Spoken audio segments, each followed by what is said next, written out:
Hey everybody, welcome back to World History with Mr. Finn. We're back at our map. Like I told you last class, we're going to take a look at a little bit of a timeline, see really the height of the Roman Empire, but let's take a look at how big the Roman Empire gets and why that's going to be a problem. So, if you remember, we went all the way back to ancient Samaria. We have our Tigris and Euphrates rivers. That was right here. Can't see Egypt. Egypt was right here. Ancient Greece was, right here. Those were the empires that we were talking about. Now let's take a look at the size of Rome. Rome, let me get on the other side. Rome goes from all the way up here. This was Hadrian's Wall, if you happen to find that as part of your assignment. Hadrian's Wall goes up here. That's the northernmost border. It comes down here over the Danube and the Rhine rivers into now Romania, all the way into what is Asia Minor, and it goes to here. So all of this, and then all of North Africa that is just off our map here. So it is basically this entire map. So to put it in perspective of how large ancient Rome was, it had grown to basically be this entire map when we looked at other civilizations that were, just this or just this. Rome is all of this. That's hard to manage. It's hard to make everything work. How do you control things that are happening here? How do you control things here, there, everywhere? Like, you need to be on top of everything, and there's one emperor who's in charge. So we're going to take a look at exactly, how they do this and why it's so prosperous at the time that it is. So, first things first, let me move you back to our board so I can give our timeline here. And let's get our map out of here. All right. So, where's my marker? Here we go. Our 5 good emperors, as we talked about last time. We had Trajan, Hadrian, Pius, Marcus Aurelius. These are good emperors. Plus, here's another thing to keep in mind. Let's take a look. We have 19 years. 19 years here. 23 years here. Another, 19 here. These are longer lasting emperors. They're around for years. And this is important because if they're around for years, there's stability. People know who to look to. People know who the emperor is. Plus, at the same time, all of these guys are doing things that are good for the emperor or empire. Trajan did a little bit of expanding of the empire, but then cut short and said, hey, we're getting too big, I'm going to stop. Hadrian, for example, is going to set up borders or strengthen borders to protect against the outside. They would call people outside the empire barbarians. But that meant barbarians were not just one group. It was like anyone who was not Roman or part of the Roman Empire. And then Pius and Marcus Aurelius did the same thing. Building works, helping out people who were Roman citizens. And eventually, this takes us all the way to almost the year 200. So if you remember, we're going from, we had 44 BC, and this was the end of Caesar at 44 BC. By the time we get to 32 BC is when the empire starts, and this was when we had Augustus. And so from Augustus at 32 BC, we get to year 0, and then we're all the way up to almost the year 200. This is a 200-year period of dominance, of things working well. Other than our first emperors after Augustus that we took a look at. But once we get past those guys, we have a Roman Empire that is prosperous and good for all the people, or for most of the people. So let's take a look at why, right? Why is Rome successful? And this is there's not going to be a ton of notes today, but this is more of a information that I'm giving you. Rome is successful because, one thing that's important, cities. Roman cities, not just Rome itself, not just the city of Rome, but they had a number of cities. And what they would do is these cities would pop up, and they would all, there we go, it's a little bit darker. They're all similar. They're all similar. You knew what to expect. You went to a Roman city across the world, the known world to these people, these Roman cities would pop up. And in the Roman cities, it would have everything that was in other Roman cities, markets and temples to the gods, maybe like arenas for sports events, everything that you would see. It's kind of like if you go to, let's just pick a state. Let's just say we went to Florida right now. If we went to Florida right now, there'd probably be a McDonald's somewhere. There would probably be, a stadium for our Arizona Cardinals. They might have a stadium there. These cities that would pop up would all be similar, and it would make it unified. So, really what I'm saying is Rome did a good job of being a unified civilization. On top of that, people had freedom. Freedom to do pretty much as they wanted. So what does that mean? I mean, they couldn't do anything crazy, but they could have their own religion in their certain areas of the Roman Empire.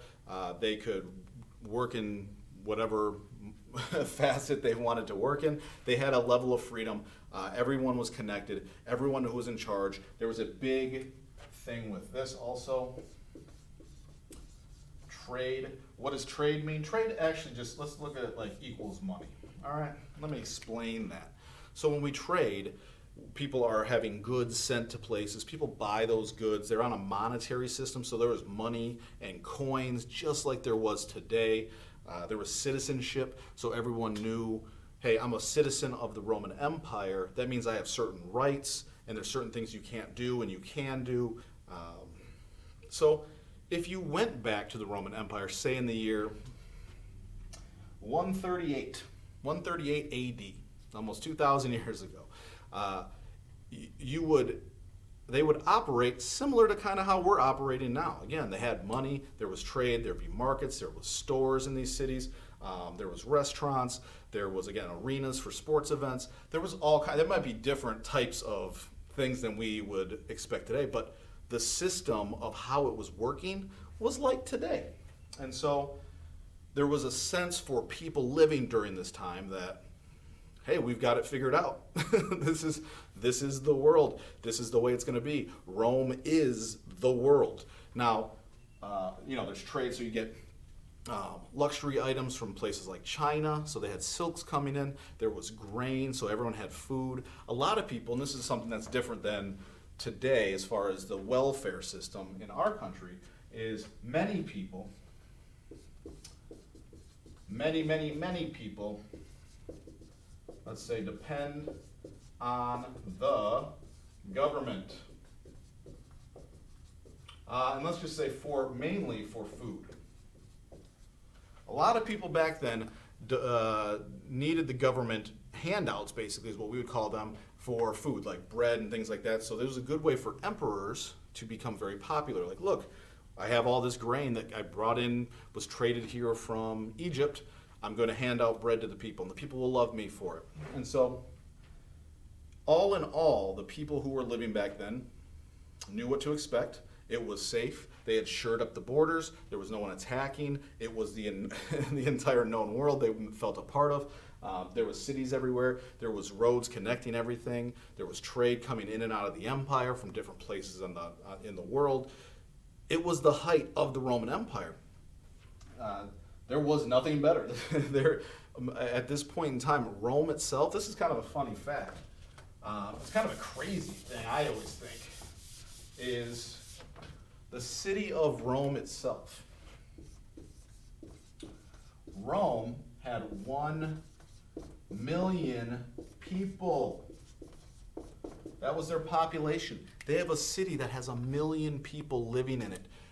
That is crazy. We don't see another city that has upwards of 1 million people until we get to London in the 1800s. So again, almost 2,000 years later before we see a civilization that is reaching the height that Rome did.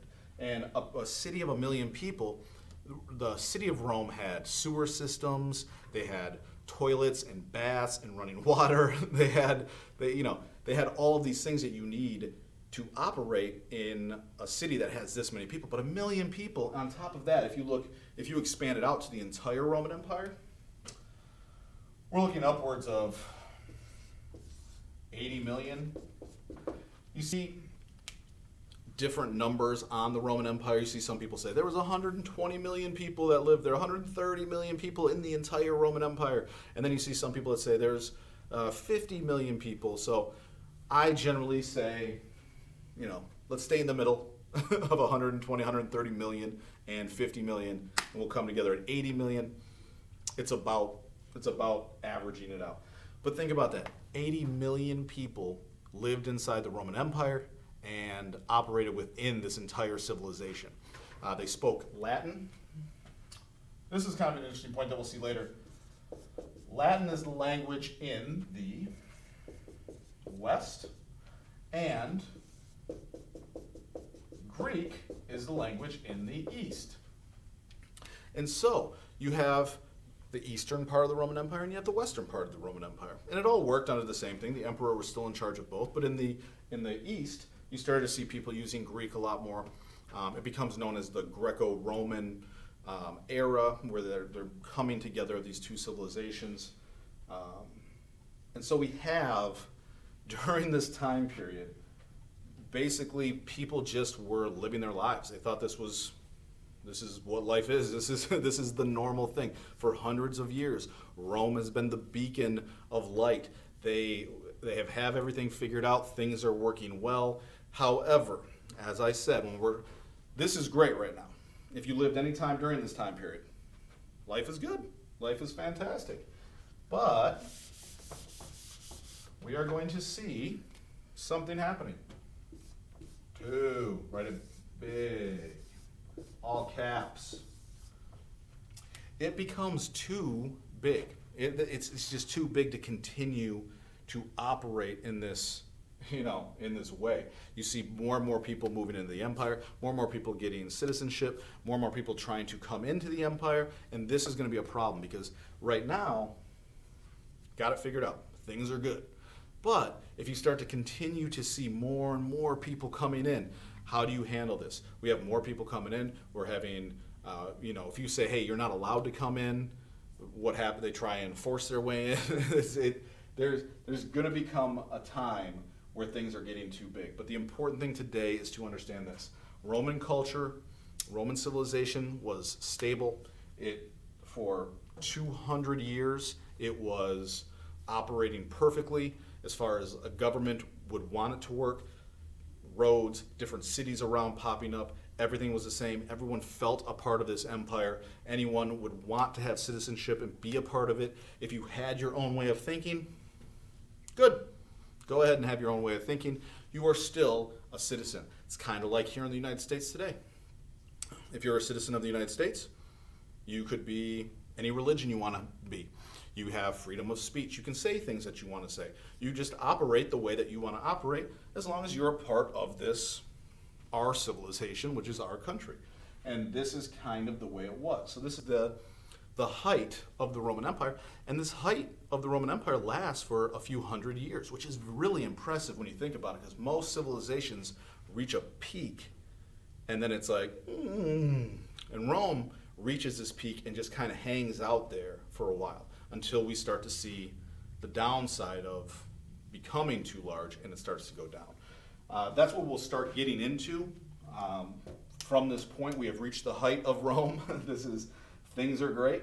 They have food, they are rich, they own the entire known world for their purposes. But again, we're going to get too big and we're going to start seeing a downward spiral. But for today, we've had a lot going on in the last couple of classes, so just give me these notes and everything that we've written down. Turn that into me today for attendance and participation purposes, and I will see you next class.